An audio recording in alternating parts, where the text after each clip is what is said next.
আমাদের গাছে মুকুল এসছে, তাই বাবা ঝরে ঝরে পড়ে আছে বলে বাবা স্প্রে করে দিচ্ছে।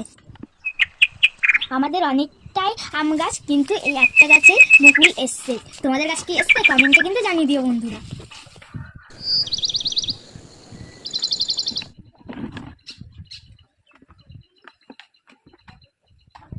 বাবা আর আমি অনেকটা ফুল গাছ রুয়েছি, কিন্তু কবে ফুল যে হবে তার আশায় বসে আছি।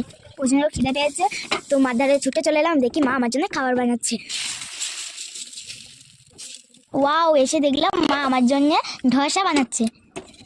এটা আমার খেতে খুব ভালো লাগে। তোমাদের কেমন লাগে কমেন্টে জানিয়ে দিও। আজকে সব কিছু নিরামিষই হবে, তার জন্য মা সব রকম সবজি কেটে নিচ্ছে।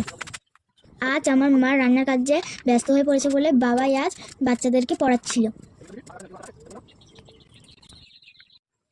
মার সব কিছু রেডি, শুধু রান্না যা বাকি। আমার নিরামিষই খেতে একদম ভালো লাগে না, সেই জন্য আমি খুব কষ্ট করে 2 দিন পালন করি মা বাবার সাথে। আমার একদমই ভালো লাগে না।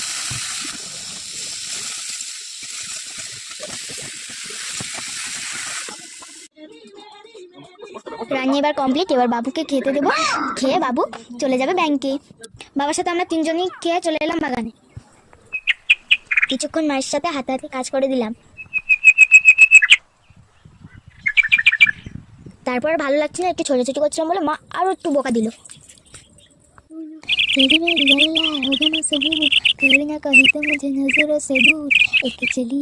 ফুল গাছগুলো ভীষণ ছোট ছোট ছিল বলে মা তার গোড়ায় সার দিয়ে দিচ্ছিল আর জল দিয়ে দিচ্ছিল।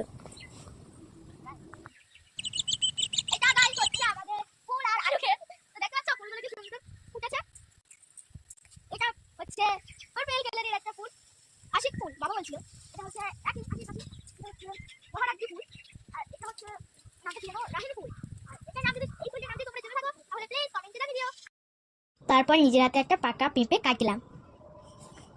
পেঁপে খেতে আমার তত একটা ভালো লাগলো না, কিন্তু আমার মার প্রচন্ড প্রচন্ড ভালো লাগে। এবার আমি কেক থেকে পেঁপে খেয়ে মা আর আমি চান করে রেডি হয়ে নিলাম। আমার নাচের ক্লাস আছে, তাই রাস্তায় কোনো গাড়ি পাচ্ছি না বলে হেঁটেই বেরিয়ে গেলাম।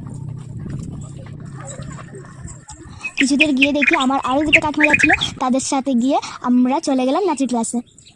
এটা কেমন লেগেছে প্লিজ কমেন্টে জানিয়ে দিও। আজ এই পর্যন্তই, পরে আবার দেখা হবে। আমাদের এই গ্রামটা কেমন লেগেছে কমেন্টে জানিয়ে দিও। আরও নতুন ভিডিও পেতে গেলে আমাদের চ্যানেল ফলো দিয়ে